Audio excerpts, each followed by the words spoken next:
안녕하세요. 포에리안 원장 소성민입니다.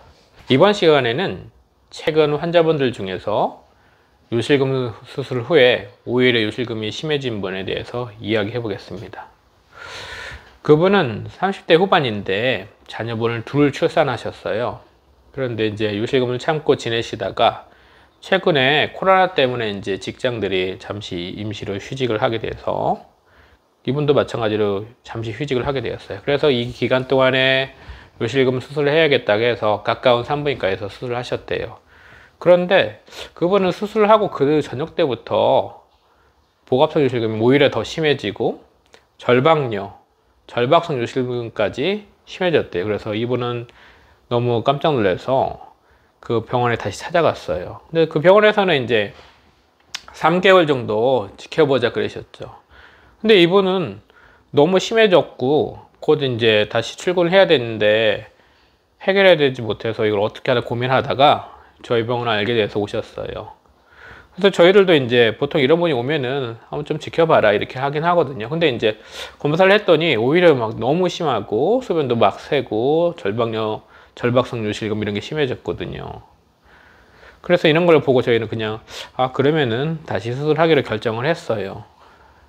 물론 입원을 가서 들어가서 한번 봤더니 그런 미니슬링이라는 수술을 하셨더라고요. 미니슬링은 이제 끝에가 이제 후크로 돼가지고 낚싯바늘처럼 돼서 근육에 요도 주위 근육에 되게 딱 박히는 그런 타입이거든요. 물론 수술자는 간단하지만은 실제로 환자분한테는 이런 수술 자체가 좋을지는 꼭 생각해 볼 문제예요.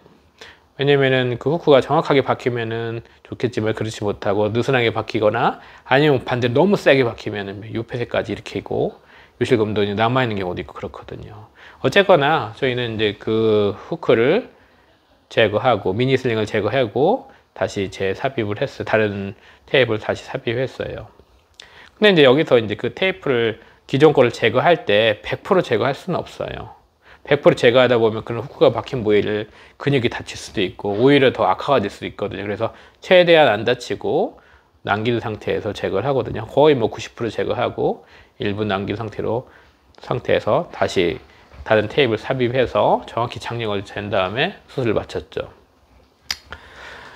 여기서 중요한 거는 그 미니슬링이라는 게 무조건 좋다는 건 아니에요. 그러니까 이 어떤 수술이 무조건 좋다 그런 건 없고 환자들한테 정확히 잘 맞는 수술을 찾아서 그걸 어떻게 할 건지 그게 진단이 정확한지 정말 수술할 경우인지 이런 것들을 확인한 다음에 끝까지 관리를 할 수 있는 책임감 있는 그런 의료기관을 찾는 게 가장 중요하다고 말하고 싶어요. 왜냐면은 우리 사람들 중에서 요실금이 있어서 수술을 했는데 소변이 안 새서 좋지만 오히려 잘 못 보는 분도 많고 반대로 요실금이 있다고 수술했는데 오히려 소변이 더 새는 분도 많이 있거든요. 그래서 정확히 진단하고 치료할 수 있는 그런 곳을 찾는 게 가장 중요하다고 생각합니다.